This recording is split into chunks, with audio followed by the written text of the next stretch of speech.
Hey guys, this is Carlos Colon, and thank you for joining us today at Georgia Permit Homes to talk about interest rates and some of the 4 things that you need to know about interest rates.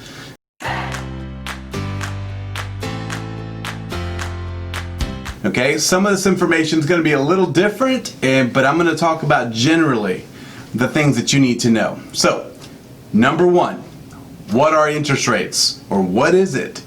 All right, interest rate is going to be when you take a loan out on the house, you have an investor. That investor is the person that's paying money for you to be able to buy that house. So let's say you're buying a $200,000 house. You want to make sure that the person paying that money for you to get that house wants to get his money back, and then obviously some on top of that for lending you the money. That is the interest rate. So what is the cost of taking that money or borrowing that money?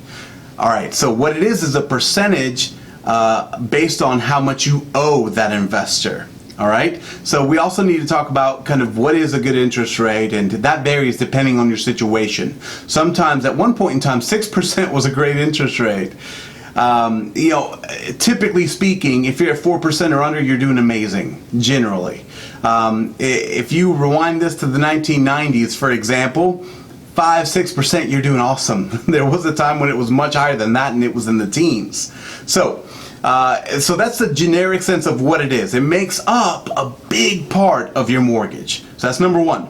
Number 2, okay, what makes up that mortgage payment? It's part of it. All right, so I'm going to give you an acronym, PITI.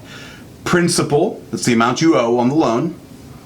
Interest, what we're talking about today, how much you're paying on that from that payment.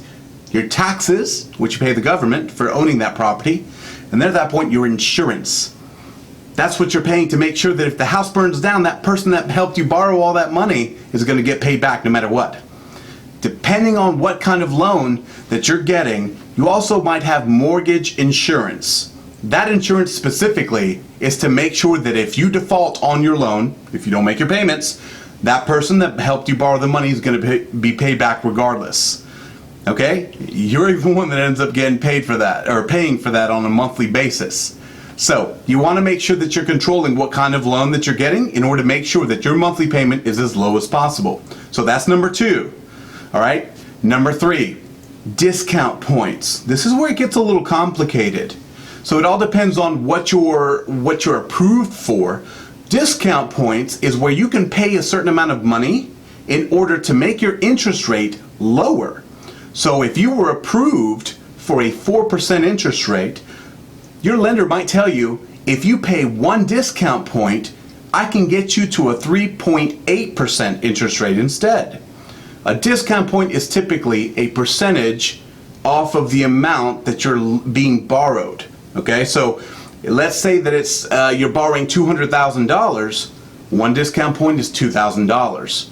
So you would pay $2,000 in order to lower your interest rate by 0.2 of a point in that situation.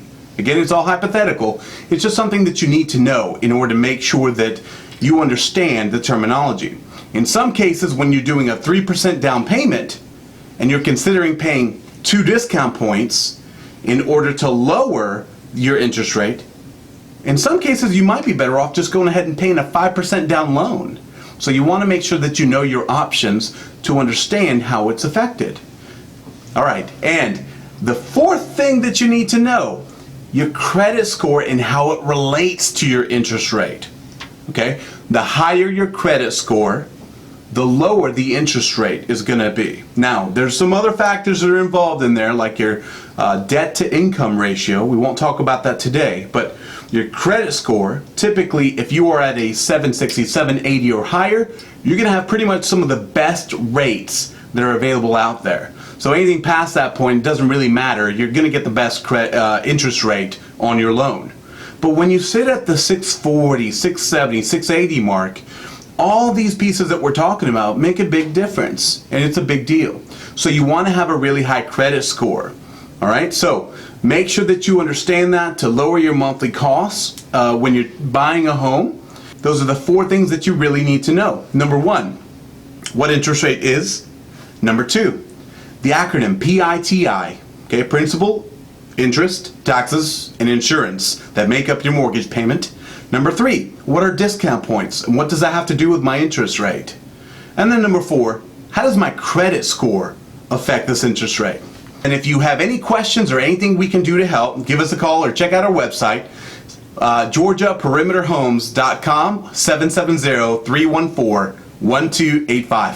Thank you guys. Talk to you later. Bye.